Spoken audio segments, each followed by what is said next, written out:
cats are very good at hiding illness, so I end up doing a lot of that anyway. It's either I'm fine, I'm really sick. That's the two things that you get. So I kind of have prepared myself in a way. Sounds like a husband. Sorry. I hope you keep that one in there. Dan and Christy Santos here with Windermere. We love real estate and supporting our community. Between property showings, we love to stop at our favorite businesses, talk with local owners, and bring their stories to you. This is our Bellevue East Side. Hi, Kristen. Hi. And hi, friends. Hey, I'm here today with Kristen Kjellberg.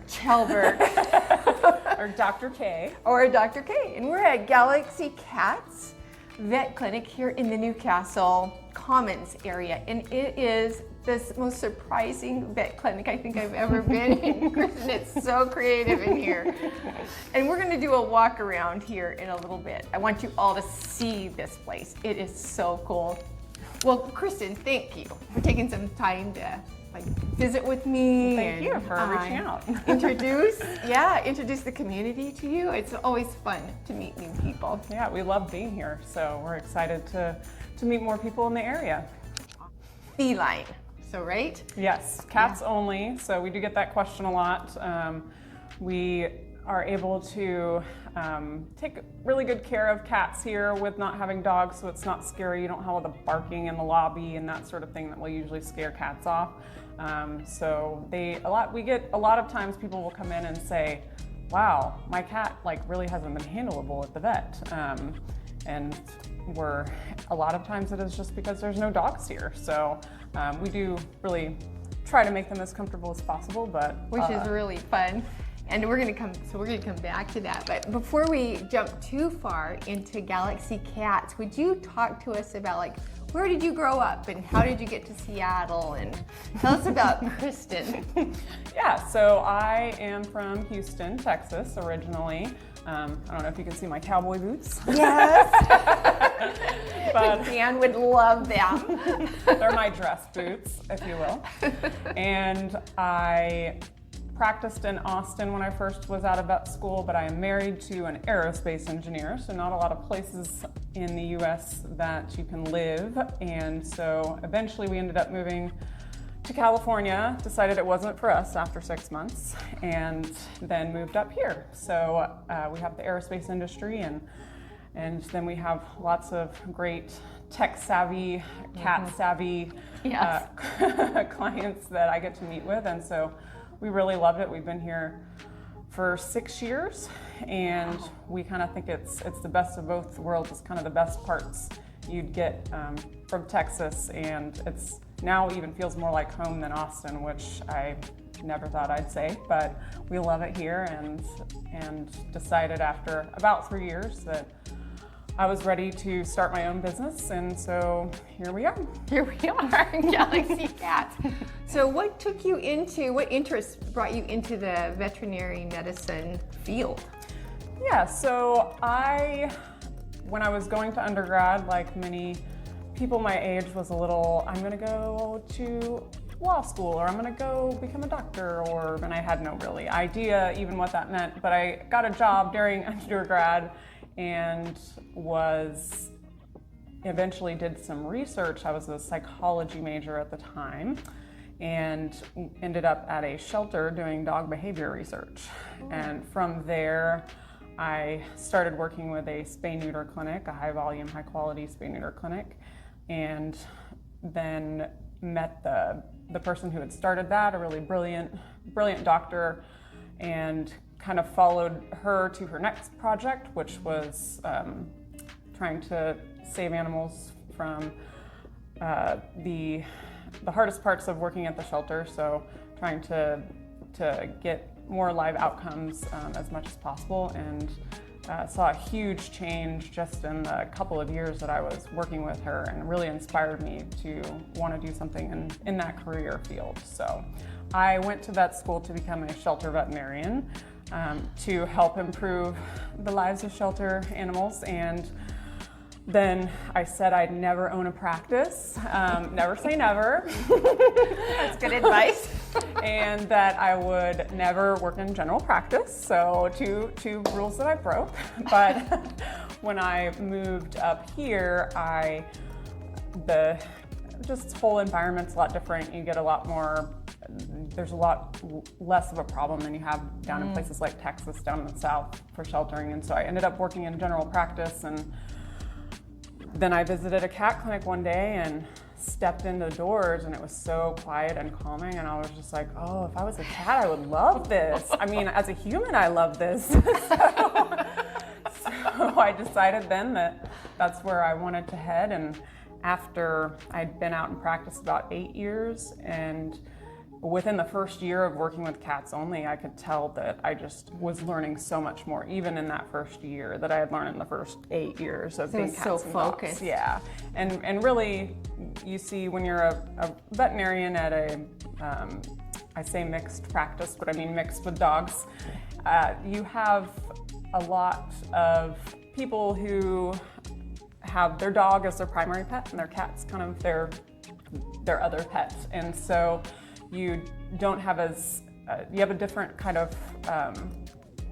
average population of clients and patients that you're seeing, and what people are able to do with them, just from a practical standpoint, and how important, or how much of a family member are they, So when I moved to just cats, I went from seeing 25 to 40% of my patient population was cats, and a lot of those were just, I didn't get to do a lot of the cool stuff that I get to do now when they're a big priority.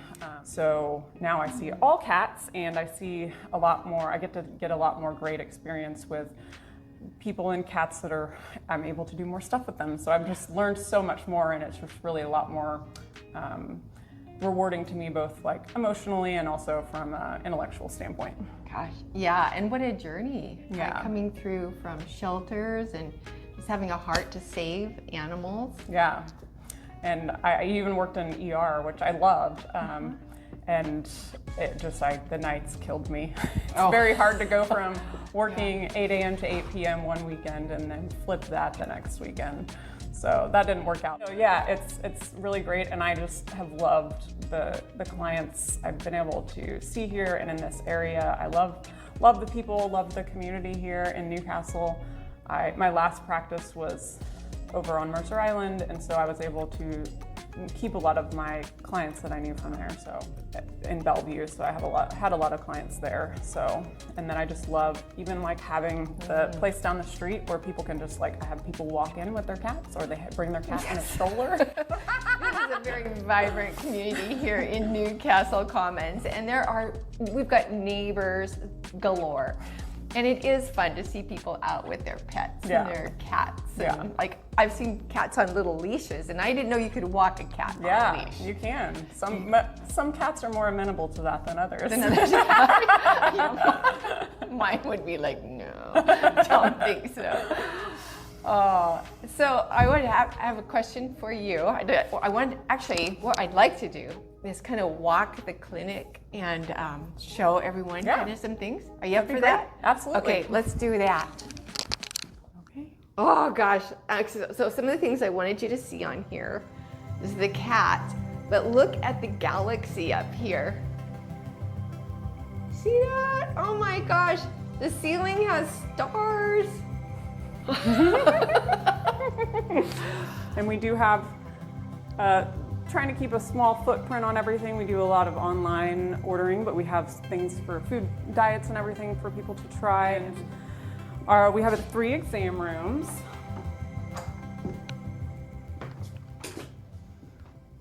Oh man, does this look comfortable or what? Yeah.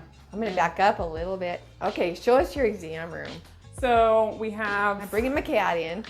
a spot for owners to sit, and then if they would like to put their kitty up here, most cats decide they'd like to go in this beautiful hole down here, because cats love hiding in holes. It makes them feel safe. And a little cat to pop out of there. Then when they do, we're ready for the exam, we can just open this. Oh, look at that, how clever. Hello, kitty. And the cat is always a little surprised, like, I didn't know that was an option. but it works out I thought really it was well. hidden. Thought it was hidden. And we try to keep everything as cat friendly as possible. There's even there's special drywall to keep the sounds from passing as much, so try and keep it as quiet as possible. And then we typically have a noise maker going. Sometimes I'll play cat TV for certain cats. They like to watch it on YouTube. Really? So, yeah. And we also have lots of snacks. We have some snacks there. Churu is our go-to. We love to distract them with churu. Some cats, especially my senior kitties, they'll love it because we'll be trying to get their blood sampled and they're like, oh, I don't know. You're holding me funny, it's very strange. So we just get out the churu, and oftentimes I'll get, as my favorite sound is cat trying to eat churu while grumbling. So I was like,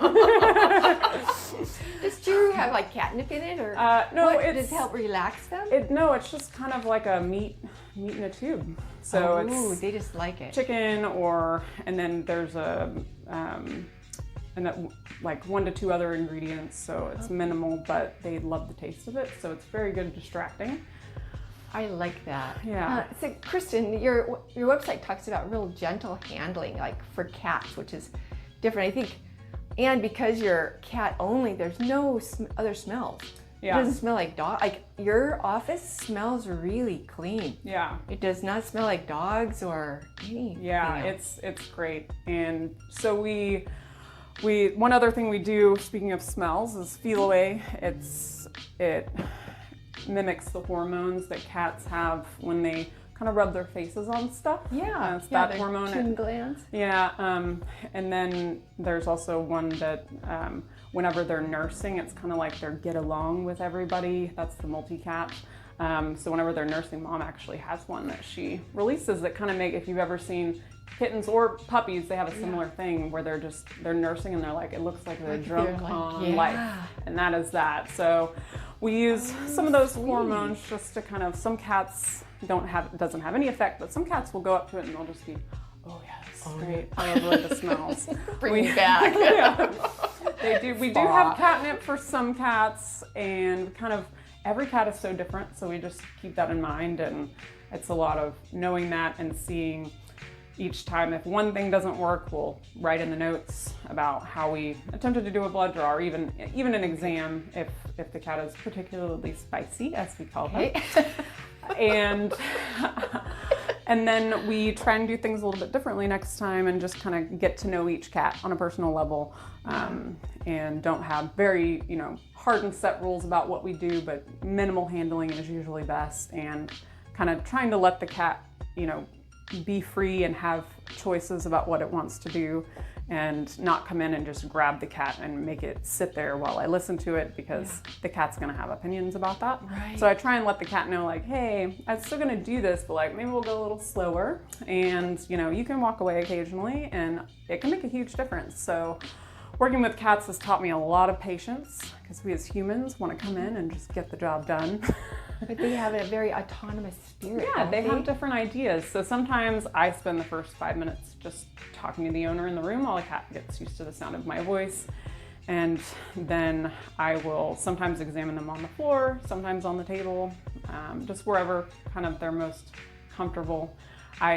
People are always a little bit ashamed when their cat is bad at the vet. I don't call it being bad. I just it's stress. So it's fear. It's fear. And I kind of compare it to an alien abduction, because it's kind of like if you went to a human doctor and you weren't wearing any clothes, they were speaking a different language, and last time you got sort of some thermometer probe you didn't like, I would be very suspicious as well. Right. So sometimes it is with cats, the 5% that really can't be touched at another vet clinic. We usually try and first visit is just getting them acquainted and teaching them that, hey, when you tell me it's too much, we're gonna stop. So it's almost like a relationship, because cats are very smart, much smarter than we give them credit for, and they will learn, like what we're gonna do, and if previous vets have not listened to them and kind of just like they get pushed too far,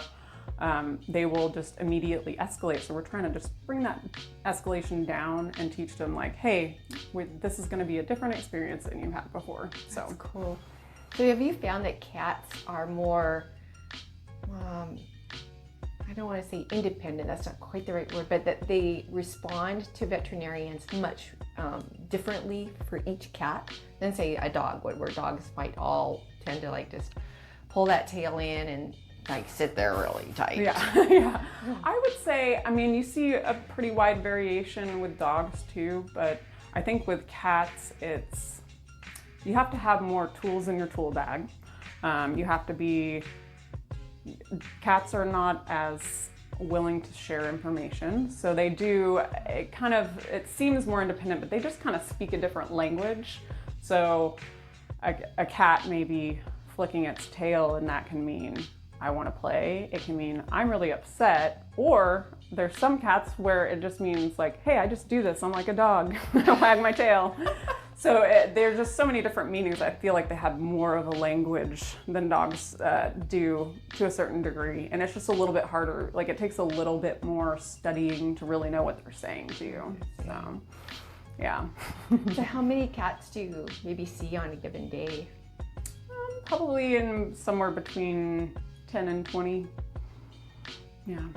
So That's a lot of kitty babies. Yeah, it is. So do you have a pretty large staff then to help support that? So we typically have about two to three staff members for each veterinarian that's here. So usually it's usually just me, and then we have two days a week where we have a second doctor. So yeah, it just depends on what we're doing, if we're doing surgery, that sort of thing. And then we have a wonderful receptionist who actually needed to be able to work from home. So she's actually answering our phones from home. So if you call and you talk to Alicia, she's amazing. And I was like, I can't let you go. Can you answer the phones from home? So she does a lot of stuff for us. And so we have one off-site as well. And my mother also, many of you, your existing clients may have met my mother before. She helped me open the clinic. She was an office manager for a human urologist for about 35 years. So there's a lot of crossover, believe it or not. Moms come in handy. You gotta love them. So she's been here from time to time helping me out. Sometimes she helps from afar. She's in Texas, so sometimes she'll help me with that. But on staff, on average, I'd say about two other people here for every doctor. I found it quite clever that some of the titles that you have on your website, I think you had one that was a professional cat wrangler. Yeah. Yeah, I appreciate my professional cat wranglers. And I figured there's so many hats we all wear, you know. Make them fun. Make them fun. But it's good. Everybody gets to come in with a little bit of a smile. Yeah, absolutely.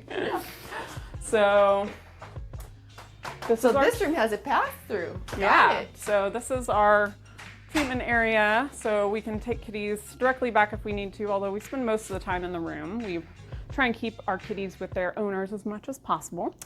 And then we have we do dentistry here, so we take dental x-rays and do dental cleanings and treatments. Well, that looks just like the dentist chair, yeah, right? It's very similar. Yeah. So very similar to what you would get at a human dentist. Cool. We take x-rays in here. We have everything's fully digital, and the great thing is we have Mod Pizza next door, so if you're taking x-rays you get to smell the pizza. You can't smell the pizza. No, it's not a bad thing. I mean, it's just it's great.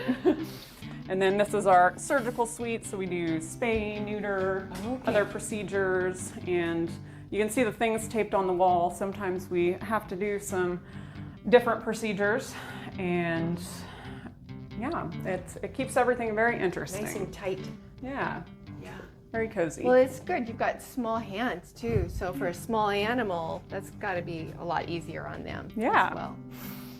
And we have these really nice kennels, so cats don't like loud noises, and so a lot of kennels will have, this part will be metal, so it makes lots of noise when you open and close it, but these are soft close, so it doesn't make a lot of noise when you open and close it. We put these clear ones for our surgical patients. We can see them during recovery after we've removed their tube. And watch them very closely. And then we have this nifty thing so that when we have cats that are going to be here maybe for a little bit longer or need a second spot, or bigger cats, we just flip this around. Oh, yeah. And then now the cages see connect. the hole inside there. Yeah, because they like to have a kind of a different spot where they eat They and have go to the 2 bathroom. It's a duplex. Yeah, it's a duplex. It's a kitty condo. Yeah, and then we love our staff, try and take great care of our staff. We have a break room here, and we get to have some of that lighting come in from the southern side. And there's the people clinic on Yeah, the people clinic. Cat clinic. So yeah, that's about it. It's my pride and joy. It is your pride and joy, and it's a beautiful clinic. Absolutely beautiful. And I love the little cats. Cats everywhere. Oh gosh, it's fun. What a great clinic you have. Thank you for showing that to us. Yeah, we have the greatest space planners you could ask for. So they really hit the mark. I had never had that experience of having a little bit of an idea, and in medicine we use a certain part of our brain, and then the artistic part just kind of shrivels away unless you're practicing using it. You want technical precision. Yeah. So when I met with our space planner at JPC Architects over in Bellevue, we had a video meeting, and I kind of felt like I was just bumbling through what I wanted, and I'm like, I can send you my Pinterest board. Like, here is what, and I feel like I'm doing a really bad job explaining my dream, just because I don't have the words for it. And she comes back a couple weeks later with this presentation, and kind of, I still get goosebumps every time I think about it, because she went and met with the people that had cats in her building, and then she came back and said, so I think what you're looking for is mid-century modern with a touch of whimsy. And I was like, yes, wow. She nailed it. She nailed it. And she kind of helped me pick out my colors and everything. We kind of stick with that. So, and just had some amazing ideas. So it was a truly unique experience. And well, my favorite was that little cat cubby. I would be in there if I was a cat. Yeah, absolutely. Do not touch me. I brought my own cat here a couple times when it was still because we're the first business in this actual spot, so it was a concrete shell when I saw it. And hard to imagine that, it's hard to remember it now, but when we were working on the project, I brought my cat in just to be like, hey, are you gonna remember this place when there's walls everywhere? I'd like for you to be comfortable here. You can be my little office assistant. So then once the walls were up, I brought him in. First thing he does is go right into the cubby. He found it. It was immediately, and I said, I have a whole office for you. Yeah. You can stay in my office with mommy. And he's like, I'm gonna go to the cubby. I like that. My space. That's cool. So you have a fur baby. Yes, I have a few. So tell us a little bit about home and raising fur babies. So we have a dog and 4 cats. I have to count sometimes. 4, yeah. Well, we were never planning on getting 4, but about a month into opening the clinic, we had a cat who needed emergency care, and it just wasn't a good fit with the owners didn't want to go through with it. So I offered to foster it and either through a humane society or whatnot, get it a new home. And after he got better, because he was really, really, really, really sick, and I had 0 intentions on having another cat, because 3 was my max. Never say never. And then That's twice you said. I know. It's a theme. But seriously, 4 is my max. Okay, we're sticking with it. But I have one of my cats, he always was looking for a little bit more friendship than my 2 senior citizen cats were willing to give. They much preferred doing their own thing. So whenever my new cat finally got better, good enough for him to meet the other cats or go out into Gen Pop, as we call it, we let him out, and the second they met, it was just like you could see the little heart bubbles. Instant love. So we decided that It was a fit. yeah, I couldn't. And then my husband fell in love, so then it was, yeah. What can you say? I mean, you can't stop true love. You so. can't stop true love. So with 4 cats, do you have any dogs? Yeah, I have one dog, and he is something else. We used to have 2, but now we have 1. I was worried about him, but he's doing great. He's settling into the wise elder role in the household. So, and he does amazing with our cats and has always been a little bit of a cat lover. So, just like mom. And so we love taking him on walks around. We actually live in Lake Ridge across the water, and love going and getting to see the beautiful view and being like, there's mommy's clinic right there. Over here. Which is cool. What a wonderful place we live in, between like views of Mount Rainier and then the lake. Yeah, it's beautiful, and we get to see. It was actually a bonus. I never thought I'd be excited to move in next to an airport, but we get to see the 737s take off from like our living room window. So that's really cool, and just it's so cool to be a part of like I've always been an aerospace nerd. Yeah. I'm married to an aerospace engineer, so that kind of came along with the works territory. well. But seeing those 737s take off, because they're empty and it's such a high angle, it's so cool, and it's almost like they're coming from below. So it's just like a rocket. Yeah, exactly. It is like a rocket. Yeah, we have some aerospace fanatics in our family as well, so I understand that just enough. Yeah, yeah. I joke that when we go to the Boeing museum, that my husband's going to become, when he retires, he's going to be one of those people that goes and works there and excitedly telling you about all the things, regardless of whether or not you want to hear all of them.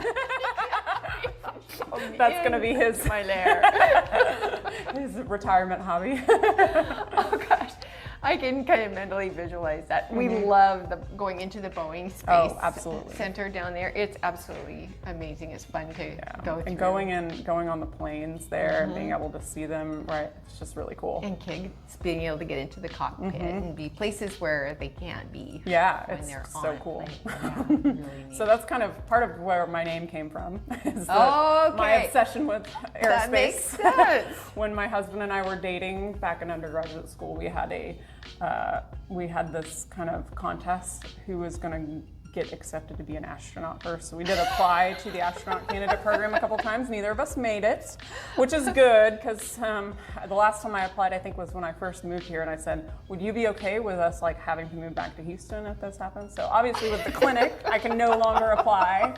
Can't go to, that's obviously why I couldn't become an astronaut. That is hilarious. But yeah, we just loved, it was during the pandemic, and I've always loved aerospace, and then, you know, the galaxy theme that came up about 10 years ago, all the memes with the space cats and that sort of thing. And I had brought a tapestry into my previous clinic that had a cat with the galaxy in the background. And this was during COVID, and everybody's like, you know, like worried about the future. And I was gonna buy that clinic, but my plans got kind of put on hold by COVID. And so at one moment I'm sitting there and I'm just holding this kitten. I'm going to take a selfie, because sometimes we do have the time to do that with kittens. It's not kittens all day, but when there are kittens, we sometimes take selfies. So I had a picture of me with the kitten and the galaxy in the background, and I was just like, I'm gonna start a clinic later and I'm gonna call it Galaxy Cats. And it just kind of stuck. It was a joke, but it stuck. Well, it's really different. Like, you can't miss it in terms of either the signage or the little black cats and everything. But what a great story. I even did a whole vision board, and I'm like, could we do this or this or this? And I just kept coming back to Galaxy Cats. So. Well, and cats can kind of act like they're from outer space. Oh, absolutely. Like, they have the reaction time that's like they flash. Yeah, and they're they're so much different than a lot of species. So being a predatory and prey species, there's just so many things that are different about them, and which I think is something that makes them interesting. Also challenging. It was way easier to be a dog pet. Dogs are generally more communicative with you about what's making them sick, and cats are like, I'm not going to tell you. It's a secret and it's deep. No, do you want to examine me? Too bad. Can't touch me. So it's a lot more challenging. It is definitely more like closer to being an alien veterinarian than a dog veterinarian. Oh, you do cat very well. Yeah. Very, very well. Oh, Kristen, this has been so much fun. Yes. Thank you. Thank you once again. And for everyone out there, for cat lovers everywhere, stop in and say hi to Kristen sometime.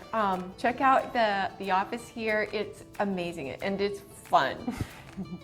And it's someplace I think everyone should know about. Yeah, absolutely. We also have a website with lots of, there's some fun things on there too. I try to keep our personality in everything. So you can also email us, or we have a pet portal. You can book things online as well. So we try to keep it as easy as possible, and for any way you want to make an appointment, we can probably do that. And you'll see that contact information will be at the end screen. So keep an eye open for that. Well, thank you so much You're for welcome. reaching out. You're Very nice welcome. to It has meet you. been so fun.